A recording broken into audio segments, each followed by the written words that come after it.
Dağlık Uygur astronom Jamoliddin Buxoriy.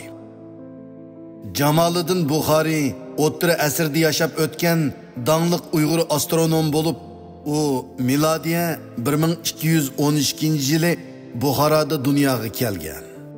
Qari Xitoy taxtini tortib olgan Nayman xonzodasi kuchlik 1211-yili Qaraxoniylarning oxirgi sultonini o'ltirib, hokimiyatni kontrol qilgandan keyin Qashqar xonlik madrasasida o'qiyotgan sanoqsiz olimlar va taliblar Sharqiy Qaraxoniylarning poytaxti Qashqardan G'arbiy Qaraxoniylarning ilm markazi Buxoro va siyosiy markazi Samarqand shaharlariga ko'chishgan edi. Jamoliddin ana shu muhojirlarning birining pushti edi. U tug'ilgan yili G'arbiy Qaraxoniylar tavasi Xorazm Shoh davlati tarafidan qo'shib ilingan edi. U 9 yoshga kirgan yili Buxoro shahri Chingizxon tarafidan xonavayron qilingan. Jamoliddin 1221-yildan 1255-yilgacha Uyg'urlar Janubiy Osiyo tavasida qurib chiqqan eng qudratlik Dehli sultonligida panohlanib turgan va bu jarayonda Anatoliya Saljuqiylar davlati va Arab Ayyubiylar sulolasi tavasida ilm tahsil qilgan. 1259-yili Büyük Moğol qag'oni Mangu xon Xitoydagi bir yurishda qazo qilgandan keyin uning inisi Qublay xon an'anaviy Xitoy tavasini butunlay bo'ysundirishga bel bog'lab, markazni Mo'g'uliyadan ishki Xitoyga yo'tkizmoqchi bo'lgan. U o'zining Uyg'ur sarkardalaridan Jamoliddinning donqini anglab, uni orduga alayda taklif qilgan.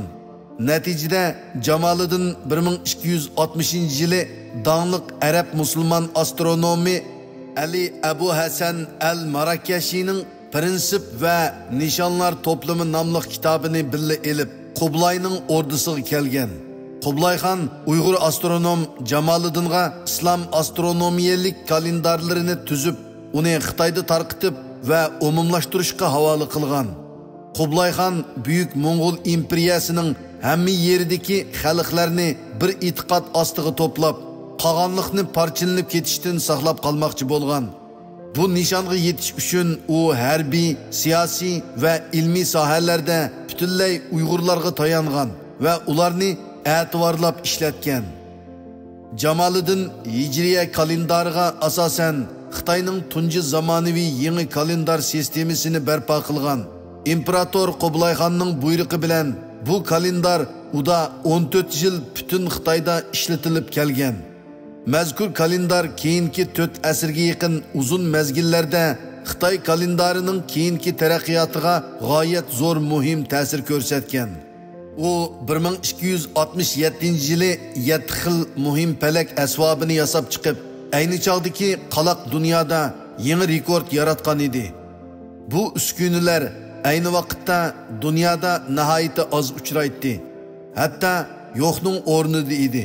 Uning yer shari modeli uskunasi, ya'ni globosi yog'ochdan yasalgan bo'lib, yer shari ko'lamining 10dan 7sini egallaydigan dengiz va okeanlar ko'k rangda tasvirlangan. Shundaqla yerning 10dan 3 qismini egallaydigan quruqliq seriq rangda tasvirlangan.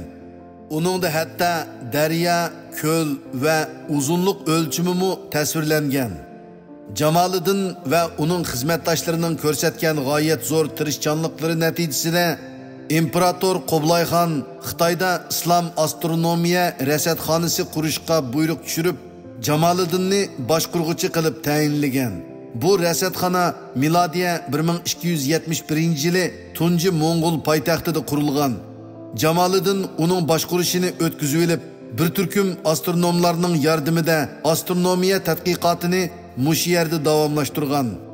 Milodiya 1288-yildan 1300-yilgacha bo'lgan oraliqda Jamoliddin Tömür Tövrük va boshqa Uyg'ur olimlar bilan hamkorlashib, Yuan sulolasi qomusini yozgan.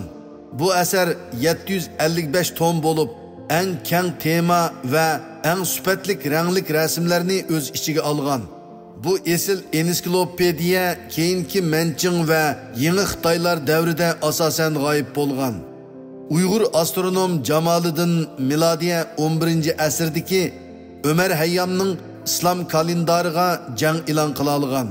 Hazrati Mahmud Qashqariyning xarita ilmini voyaga yetkazgan va Abu Rayhon Biruni amalga oshirishga ulgurolmagan kashfiyotlarni amalga oshirgan yetuk va tangdoshsiz Uyg'ur akademik edi.